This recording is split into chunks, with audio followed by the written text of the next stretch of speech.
So today has been a historic day for the country as Donald J. Trump is now the 47th president of the United States.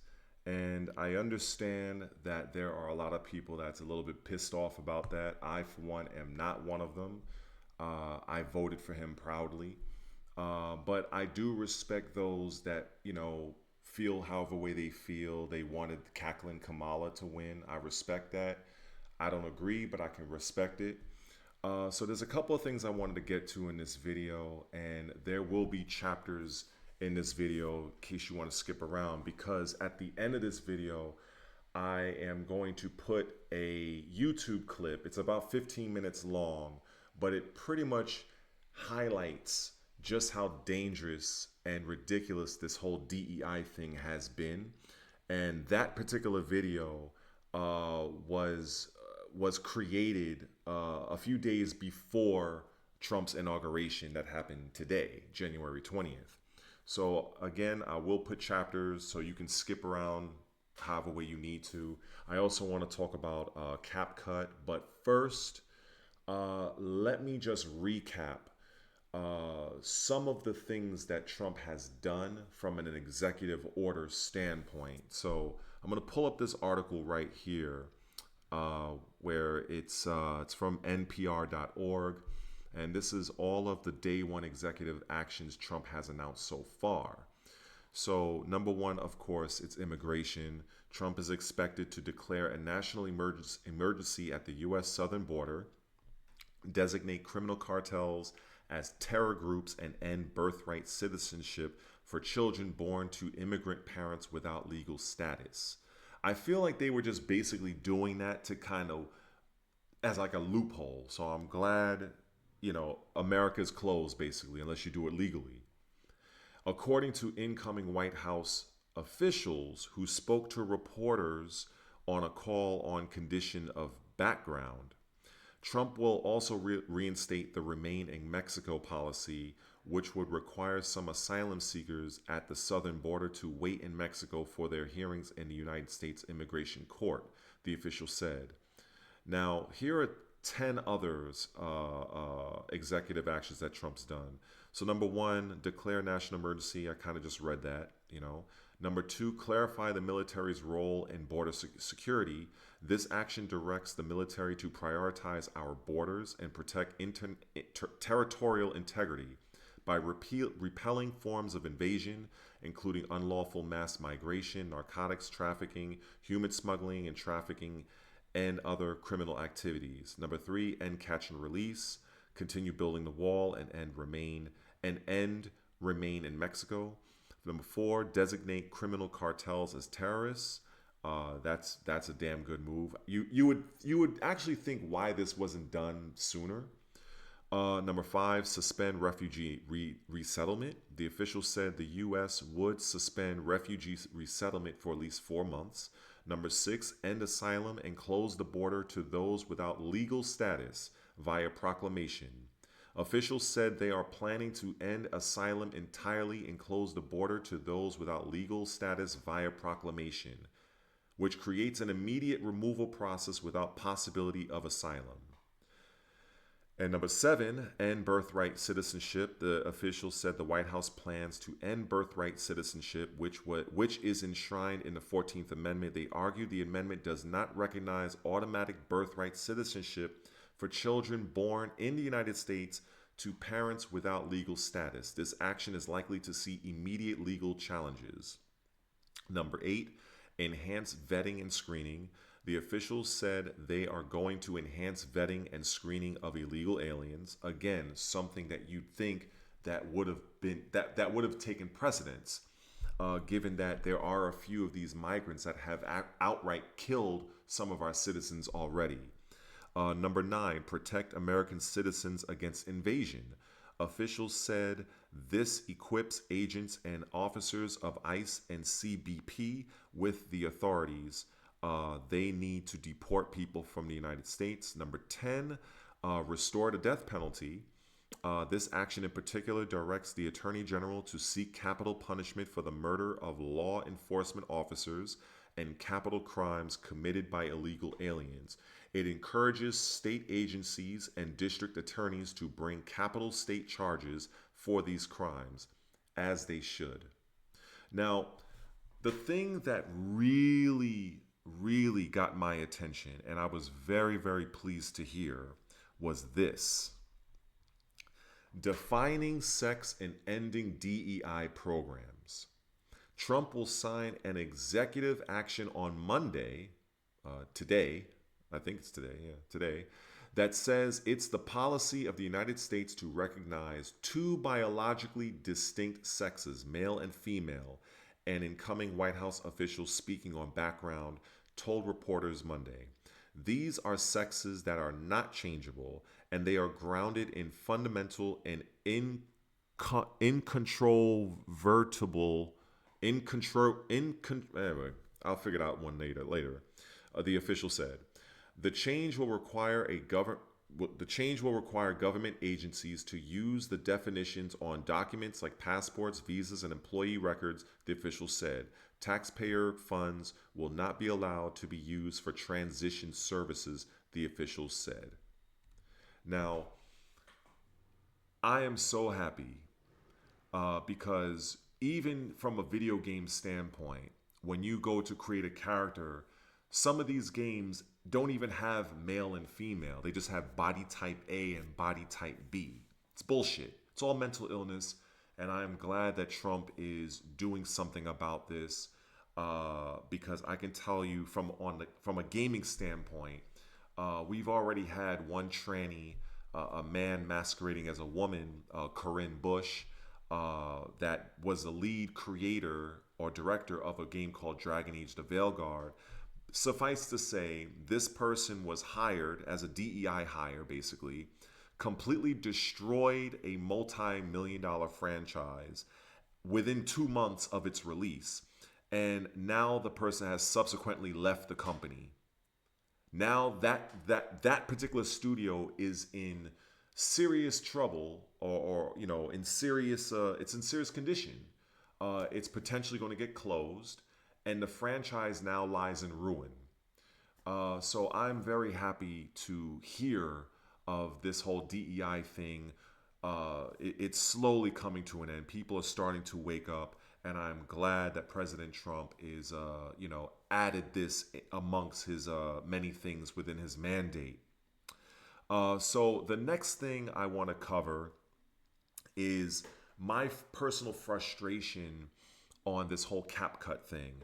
Now, right now, it feels as I'm recording this video, I feel as if I'm doing a live stream because I will not be able to do anything in post-production. I can't take out any ums, any ahs, any verbal screw-ups. I can't even, let's say if I wanted to talk about a particular game or a particular topic, I can't just in the afterwards just add some B-roll to that. I can't do that. Everything it has to be screen recorded. So it's very frustrating. I personally don't use TikTok. I feel personally, I don't kill me for this, but I kind of feel it's like low level content in my opinion. I mean, props to those that make it work for them, but I'm trying to grow on YouTube, but I am happy for those people that value TikTok and that's their thing. So I'm happy for them, but TikTok doesn't really do anything for me. And so I was very surprised, as many other people were, with the banning of CapCut. And CapCut, as far as I'm concerned, is the best editing software. I mean, I just don't see, I mean, I know there are many others out there, DaVinci Resolve, Filmora, Sony Vegas, and many others. But from a comprehensive standpoint, I feel that CapCut overall is the best. I'm nowhere near a professional, so it definitely works for my particular skill level. And now that it's banned and I can't use it, it's very, very frustrating. And it really kind of slowed up my creation process because I wanted to record something actually yesterday. So I just finally decided to bite the bullet and come on here. So I'm hoping just to take this one quick moment. If this content is relating to you in any way, if you're being entertained, informed, please consider subscribing. I'm trying to grow on here. I'm a very small YouTuber. I'm trying to get into that YouTube monetization. And also leave your like so I can, do well with the algorithm so more people can see this video.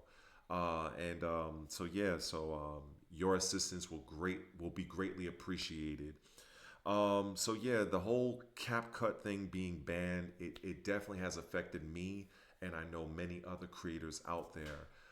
So I just hope that eventually it does come back, because I was looking online for alternatives, and there are alternatives, but currently I'm not trying to take on another bill. I'm not, financially, I'm not in the best of shape. So CapCut was really convenient for someone like myself. And a lot of these other programs, these editing software programs, they have a free version, but oftentimes you'll see that their free version has a watermark. So when you go to upload your video to, YouTube or whatever platform you're on, you're going to see a big ass watermark on the video. It's a bit of an eyesore.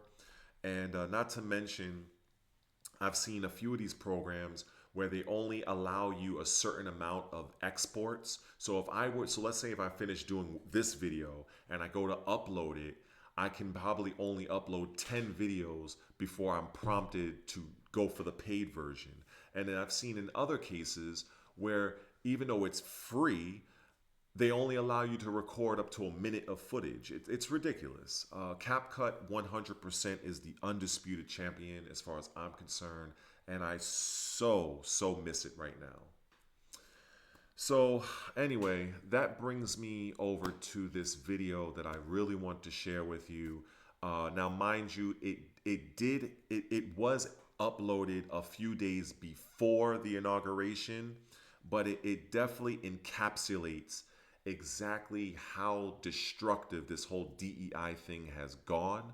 So definitely try to watch that. It'll help me with the watch hours. And again, if this related to you, please consider subscribing if you haven't done so already. At the end of this video, at the end of that YouTube video, I'll close out this video and prepare for the next one. So hopefully you stick around for this, because it's definitely worth it. DEI programs are on track to become a thing of the past. With just 4 days to go until Donald Trump is sworn in, there's been confirmation that the FBI has closed its DEI office. In a statement to Fox News Digital, the agency said, in recent weeks, the FBI took steps to close the Office of Diversity and Inclusion. About time. And it comes as more and more companies and departments around the world are realizing that these programs may have started out well-intentioned, but they're causing more harm than good. Republicans have been expressing concerns that the FBI was prioritizing DEI, which meant that it was overshadowing national security. Former FBI special agent and Fox News contributor Nicole Parker said, DEI is a dangerous distraction. I have no issue in celebrating whatever you would like regarding your heritage or gender or religion, but that should be done on your own time. Yes. And not with the US taxpayers' dollars. Damn straight. On official bureau time. The news that the FBI is closing its DEI office is being well received. Commentator Benny Johnson posted on X, Trump isn't even in office yet and the world is healing. And in recent months, we've been seeing more and more large American companies roll back their DEI commitments. Amazon, Ford, Harley-Davidson, McDonald's, Meta, Toyota and Walmart, just to name a few. Axios reports that companies have been talking about DEI much less, and that mentions of DEI in earnings calls have dropped by roughly 82% since Q2 2021, because companies are realizing that they exacerbate the very problems they intend to solve. Last year, MIT became the first elite institution to scrap diversity, equity and inclusion statements from its faculty hiring process. A university spokesperson said, "My goals are to tap into the full scope of human talent, to bring the very best to MIT, to make sure they thrive once they're here. We can build an inclusive environment in many ways, but compelled statements impinge on freedom of expression and they don't work." The most recent example example of DEI priorities just going dangerously too far is the LA Fire Department. While LA has Yep. been suffering through the worst wildfires in its history, That's right. this video has emerged from the LA Fire Department's diversity chief, appearing to blame anyone who may find themselves caught in a fire. You want to see somebody that responds to your emergency, whether it's a medical call or a fire call. Oh that my looks like God. it gives that person a little bit more ease, knowing that somebody might understand their situation better. Is she strong enough to do this? Or you couldn't carry my husband out of a fire, which my response is he got himself in the wrong place if I have to carry him out of a fire. And it's not just the fires where the focus on DEI has caused a potential safety issue. We saw that in the assassination attempt of President Trump in Butler, Pennsylvania last year, where it was embarrassing to watch the female agents who were caught on camera not being able to do their jobs. And the former director of Secret Service, Kimberly Cheetle, was previously boasting about making sure there were enough women in the job. It's unbelievable, man. Do you really? It's unbelievable. First up, we've got Shake Video. To expand hiring, they're aiming to have 30% women recruits by 2030 and even allowed YouTube influencer. What? But I'm very conscious, Unbelievable. as I sit in this chair now, of making sure that we need to attract diverse candidates and ensure that we are developing and giving opportunities to everybody in our workforce, and particularly women. At the risk of stating the obvious, men and women are built differently. Independent journalist Brittany Hopper, who lost her old home in the LA wildfires, joined Power Hour for her reaction to the LA Fire Department's video and shared her concerns about what happens when DEI becomes the focus. How much anger is there towards local and state government? Because it appears there's no one less competent than the mayor of LA, Karen Bass, who was, while the fires were breaking out, enjoying herself at a cocktail party in Ghana while people back in Los Angeles were losing everything. She also only just figured out how to respond to questions about this when she was being asked by journalists. Here she is finally answering them. Looking back, would you have taken that trip overseas? You know, I am going to focus today But please, on if- what we know. Oh shit. Brittany, no apology there to the people Wow, of Los yo. Angeles. What do you make of this? This is wild.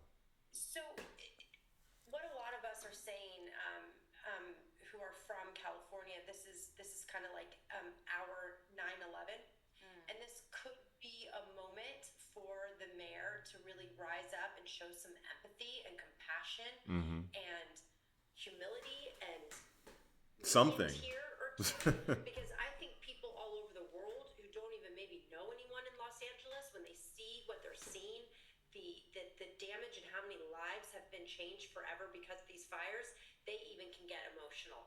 So the fact that the woman who is running this city She don't give a has shit. not really shown any empathy. She doesn't give a damn. Passion, my point of view. We haven't really seen her. She's just getting very defensive, and she and the governor, I think, are deflecting. They're putting the blame in other people, but they're not taking any accountability. This is their city and state, and there's a lot that went wrong. This never should have gotten this out of hand, in my opinion. And so, yeah, a lot of people are upset, and rightfully so. And I think that we're going, as the days and we see even the more damage that happened, I think we're going to see more and more people upset. Yeah. Absolutely. Look, Gavin Newsom has been flat out lying to the American people, claiming that the reservoirs, all of them, are full, and he's blaming Donald Trump for misinformation about the fires. Here he is. The reservoirs are completely full. The state reservoirs here in Southern California, that mis and disinformation, I don't think advantages or aids any of us. Responding to Donald Trump's insults, we would spend another month. I'm very familiar with them. The reporter then corrects Gavin Newsom because the reservoirs were not all full, as you mentioned one at the top of the show. And right now, while LA is burning, Gavin Newsom and the California Democrats have reached a $50 million deal to Trump-proof the state to make sure they could defend illegal immigrants against deportation. What? Why isn't that a priority? I mean, Wow. Are you serious? Wow. It seems like look, I was born and raised in California, in Oh Southern my California, God. 40 plus years, and it seems like the decline since these Democrats have taken over, and it's not just the Democrats; it's this far left liberal policies that have ruined these blue cities in our country. And I've seen it firsthand. It's one of the main reasons why a year ago we left for a red state. And I hate to sound like this, and I hate to politicize things, but you know what? I see firsthand there's huge differences living in a blue city or a blue state in a red city in a red state. So many differences. I don't know why he keeps deflecting, why he can't take any accountability. He, to me, reminds me of a used car salesman. I'm so sorry to make that analogy, Yep. but it's That's just one that's of those pretty kind of like, it's pretty are accurate. you telling me the truth? I never really believe what's coming out of his mouth. I don't really think for the people. I think it's all money hungry greed, and we have a lot of people hurting. And it's not just the Palisades; it's also Altadena, which was a very low income area, and you have two completely different socioeconomic areas that are completely shattered by this. And I don't know where people go from here. And he's not really addressing what I think people need to hear from him, the man who is running the state. Where are these people going to go?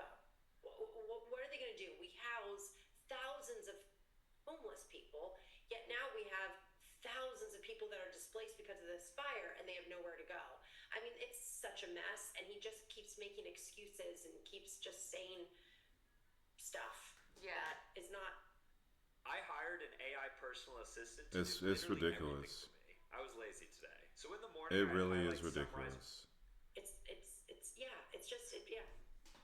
sad. It's so Very sad. sad. It's ridiculous. So sad seeing people return to their homes that are no longer there anymore. The vision is just hard to watch. It's hard for us to fathom the scale of these fires. The LA Police Department have arrested at least 3 people for arson outside the wildfire zones, and Fox News has reported that an illegal immigrant from Mexico was also arrested near the LA fires with an alleged blowtorch. Now, that person was not charged with arson. Donald Trump has shared a text message that he received. It says, the actual irony, a homeowner consents to pay property taxes, which you mentioned, Brittany, were outrageously high, that will go to the fire department. The funds are diverted to illegal immigrants because LA is a sanctuary city. An illegal immigrant comes and sets your house on fire, and the fire department doesn't have the resources to put it out. The homeowner paid for their own destruction. On top of that, the government is so inept that the insurance companies won't insure houses here anymore. So Wow. That's crazy. Look, does that message resonate with you? That's Are people in ridiculous. Los Angeles kind of feeling that at the moment? Yeah, I think he hit the nail on the head. And even if you're not a pro-Trump person, I think what he said just encapsulates everything what people are. It was real talk. You got to accept that. What he just said, and I think that this is why we're seeing so many people angry. I think this is why you see a lot of people who maybe didn't even vote for Trump agree with him right now, because It's ridiculous. Where is he wrong? Everything he just said, everything It's accurate. It's 100% correct. What is happening and what we're seeing, and this could take years for insurance companies to get people's money back with stuff that they lost. And then let's not forget, what money can't buy. Yeah, back. the sentimental Your stuff. albums, your kids' school projects, and all the sentimental. Generations of your parents or grandparents things. I mean, All up in I talked to a smoke, girlfriend literally. Today, and her father, who passed away, his cufflinks are gone in the fire, and all of her. I can't, it gets me so emotional, but all of her pictures with her father, and her father passed away, they're gone. I mean, it's like these types of things. I mean, it's just so sad. It's just so sad, and I think Trump was right. And I think that this is why so many people are frustrated. I think that this is really going to be a huge wake-up call for a lot of people in how they vote. Yo, that looks like an actual hellscape. It's ridiculous.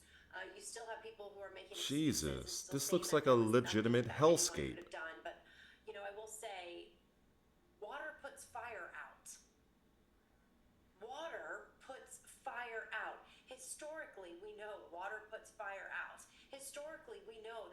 exact area, and I can't talk about Altadena, but I know for a fact Pasadena, where I've covered for so many years wildfires, it is prone to fires.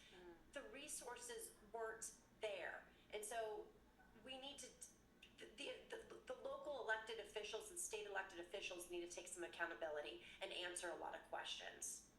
Absolutely, and you're not the only one who thinks people may be voting differently. Caitlyn Jenner has flagged that people may be voting differently as a result of how these fires have been so badly handled. And another factor in all of this is the local governments and even the fire department's focus on DEI. As you mentioned, California's fully embraced far-left policies and has been criticised for DEI mandates even within its fire department. Now, this LA Fire Department Assistant Chief Kristen Larson has spoken about the importance of diversity, equity, and inclusion, which is a bit hard to watch right now, but let's take a look. You want to see somebody that responds to your house, your emergency, whether it's a medical call or a fire call, that looks like you. It gives that person a little bit more ease, knowing that somebody might understand their situation better. Is she strong enough to do this? Or you couldn't carry my husband out of a fire, which my response is, he got himself in the wrong place if I have to carry him out of a fire.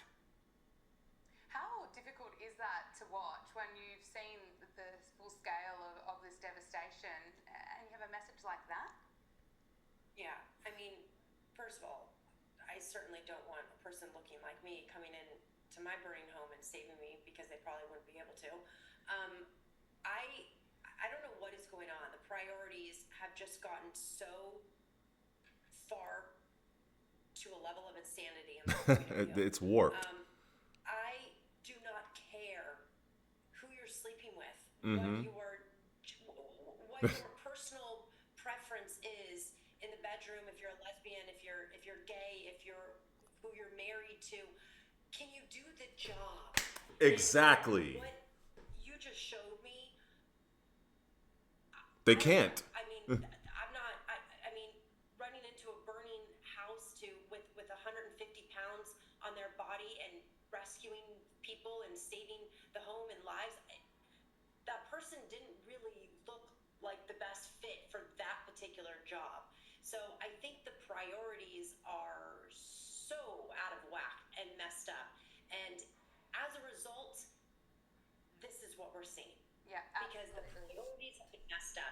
They cared so much in Los Angeles for our fire hydrants to be colored the rainbow. And the fire hydrants weren't filled with water. Go figure. You know what? I'm just like, what can I say about that? What can I say about that? Honestly, you know, it literally is, as far as I'm concerned, all of these gays, the trannies, the lesies, the lesbians, whatever, all of it is all mental illness. And the fact that all of this shit is being pushed, you know, it's like a Trojan horse for everything. You know, it's like a Trojan horse for gaming, for shows, movies, even our politics, you know, in terms of how states are being ran. I mean, look at what's going on with California, as I just showed you. You know, I really hope that there is a swift change and just this, like a good reset back to common sense and things that just make sense. You know, like the woman said, like, I don't care who you screw with. I don't care if you're a man that wants to take it up your one-way exit. I don't care if you're a woman that wants to get scissored. I don't care if you're a dude that wants to Mr. Potato Head his body and masquerade as something that you're not. All of that shit is up to you. But when it comes to saving lives, when it comes to doing certain things, look, this is not working. It does not work for gaming. It does not work for at the state level. It does not work on a city level. It does not work. If these people really wanted to do their own thing from a media standpoint, then why don't they just have smaller budgets? They can make their own products, their own shows for their own audience. That's it. When it comes to being a firefighter, I'm sorry, there are just certain physical requirements that is required that unfortunately it is what it is. Like, men are built differently than women. Let's just call it for what it is. Okay? It's not being sexist, it's just what it is. And, you know, I just hope for a return back to normalcy. But in any event, again, if any of this related to you, please consider subscribing, like the video so it can help push this video for it to be seen by more people. And I apologize in advance that I don't have the means right now to properly edit the video, but I hope that it was all right to watch, because it seems like this is how my videos are going to go moving forward, because I won't have the fancy transitions, I won't have the proper cuts that I need. So anyway, I'm doing what I can over here. Take care. Enjoy the rest of your day.